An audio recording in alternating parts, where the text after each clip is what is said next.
ko jako akawuwo okuwa accountability mu public nti ebintu bino tubikozenga etteeka bwe ligamba. Mwetwogerera ng'ebintu ebibalirirwamu obukadde obusoba mu bina bibifuusa omuyonga oluvannyuma lw'okumwako omuliro mu kaweefube w'okulwanyisa envuuba embi.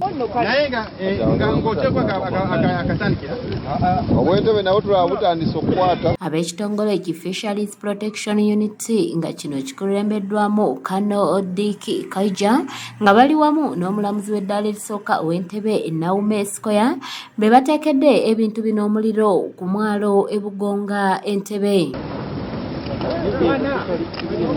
Ebimu ku byokeddwa mwe muli amalobo agalatuukanye na mutindo, amaato awamu n'obutimba. Emirundi mingi abavubi bafuuse bangumya mutwe bwe kituuka mu kukozesa ebintu ebitakkirizibwa nga muno nno mwe muli n'obwato obwakazibwako buppala.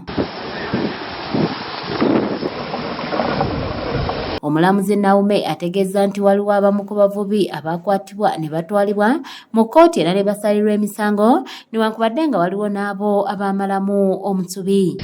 The suspects never appeared in court. I was informed by the applicant that at the time of arrest they all disappeared and they were only able to impound the nets and the suspects all ran away.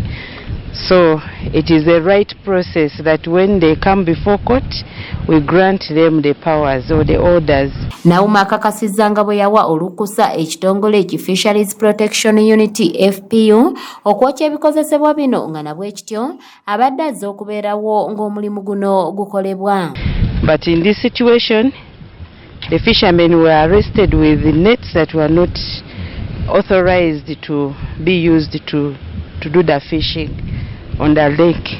So I granted an order that such nets be destroyed by burning, and that is why we are here to give accountability of what we ordered in court. Kulira ekitongole kino Lieutenant Kano Dick Kaija yennyamidde olw'ebitongole ebivunaanyizibwa okukebera ebintu ebiyita ku nsalo nti bye biviiriddeko ebintu bino okuyingira mu ggwanga wamu n'okukuumirawo envuuba embi.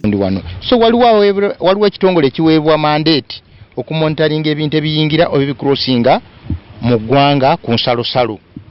Kati ekyo naalisabye nti ekibuuzo ekyo mukibuuze UNBS ne URA kubanga bamonitaringa ebintu ebyo ku booda. Nze ate ekyo si kyange, mubabuuze bibayitako bitya kubanga mu bano abasaabaza ku mazzi mu lyato n'abusuulawo, bw'abalaba n'abusuulawo ne mubujjawo. Akuba bw'obuyita bwe ganaaba gakyali maggule bujja kusigala era nga buyingira. Kaija agamba nti abo bonna abaabomba bakyanoonyezebwa basibibwe ko n'okutwalibwa mu mbuga z'amateeka ng'ategeeza nti kati essira balitadde ne kufeffetta obutimba wamu n'amalobo okuva mu masitoowa gye biterekebwa. Emisango gyaggwa giri mu emirala gyaggwa, abalala babisuulawo. Waliwo mwami Waswa ow'Embaale yadduka n'agenda e Kenya. Waliwo mwami Kato era nga muto oba muganda wa Waswa naye ng'ate sitoowa ze ziri Jjinja. Twabukwatira mu motoka ye n'adduka. Motoka ye ekyali Jjinja ku ditaachi yaffe n'adduka. Obulala tubukwate waliwo mwami Mubaraka Buyinza. Kanyike Kevinizi yakusakidde eggulire lino ku lwa ABS Television. Ekintu envuba entuufu gy'abateeka mu mazzi.